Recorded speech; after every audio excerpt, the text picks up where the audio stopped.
Hi again, trumpet players. This is part 2 of Ghostbusters. I'm going to start where we left off on measure 13 if you're ready to do that. 13 is a really great place to start. It's a fun melody. It's not too bad to play. If you notice, if you look at 13 closely, you're just playing B flat and G 4 times in a row. Yes, I said 4 times in a row. It's not just 3 times in a row. B flat G, B flat G, B flat G, B flat G.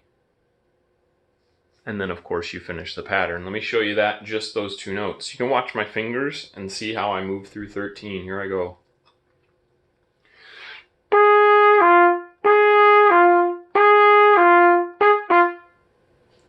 And I stopped early because I just wanted to show you that those 4 patterns are the same notes as each other. Now let's look at that pattern at the end of 14. It goes quicker, and if I say the notes to myself, I'm talking about the last 4 notes in measure 14. B flat G, F, G. B flat G, F, G. It's a great idea to practice that by itself, the quicker part with the 8th note bar across it. B flat G, F, G.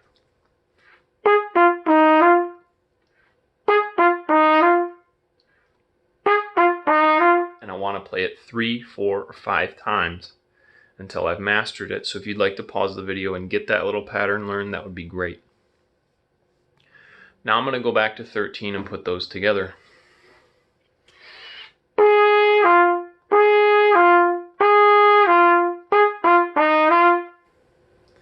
Once you know that pattern, you're going to play it literally 4 times in a row up to measure 21. So I'll go ahead and play it slow all the way through the section.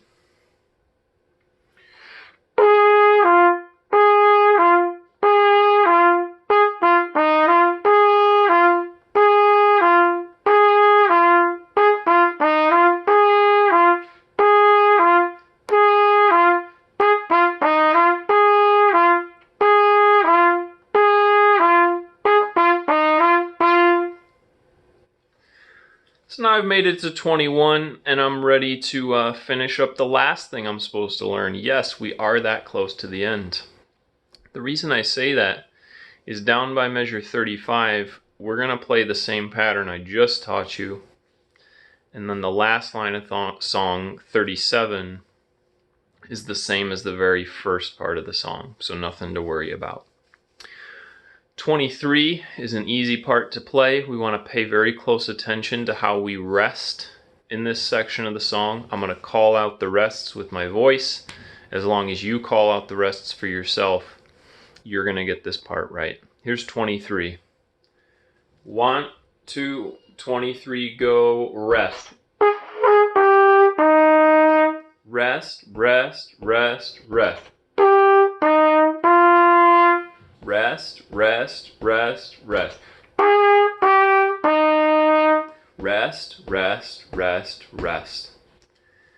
Now I'm going to teach 29 and 30 separately because it's a divisi part. That means it's got the split notes where you can choose to play the top or the bottom. If you're a person who's really confident with your lips and you want to play up to the higher notes, that's fine with me. If you want to play the lower notes, I think you're going to find them pretty simple. Let's go ahead and cheat a little bit with your pencil. Since this is a divisi part, we can start by writing our notes in pencil to help you read them better. Once you feel confident, you can go ahead and erase those notes later. So please find the tiny little number 29.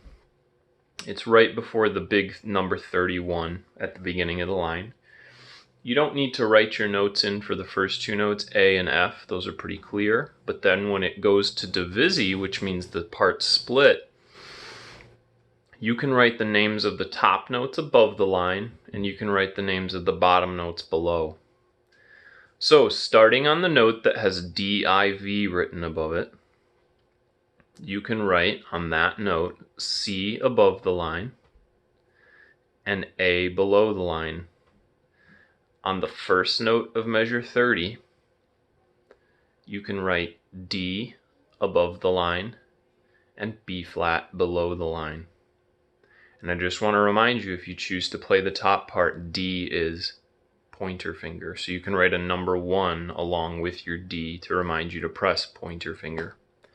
The second group of notes in 30 is a C above the line and an A below the line. The third group of notes in measure 30 is a B flat above the line and a G below the line. So I'm going to start playing 29 and I'm going to play the bottom notes.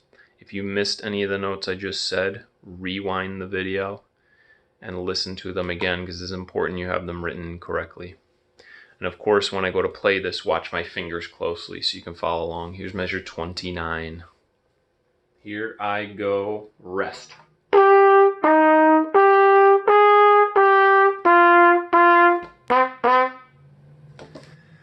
That was the lower part.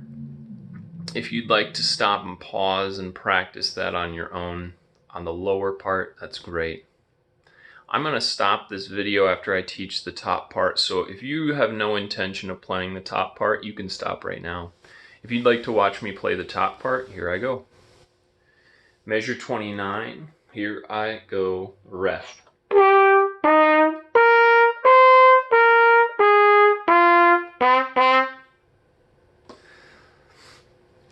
So if you notice, the finger patterns for that top part uses C, D, C, B flat, G. So it's a lot of going from open fingering to first finger. Practice that by itself several times. I know that's tricky for the lips, but it's not tricky for the fingers. I'll tell you what, everybody, you might have questions about the words DSL coda or the coda. I would probably tell you, since you're learning this over YouTube, please don't worry about it. That's something to worry about in full ensemble. If you're going to be with me in the fall for band, that's something we can learn together then. If you're going to be with Mr. Johnson in 6th grade band next year, he will show you how to do DSL coda when it comes up in your music. It's not an important thing for at-home practice. It's only an important thing when we play an ensemble. Stay safe, stay healthy, and I will see you guys later. Bye-bye.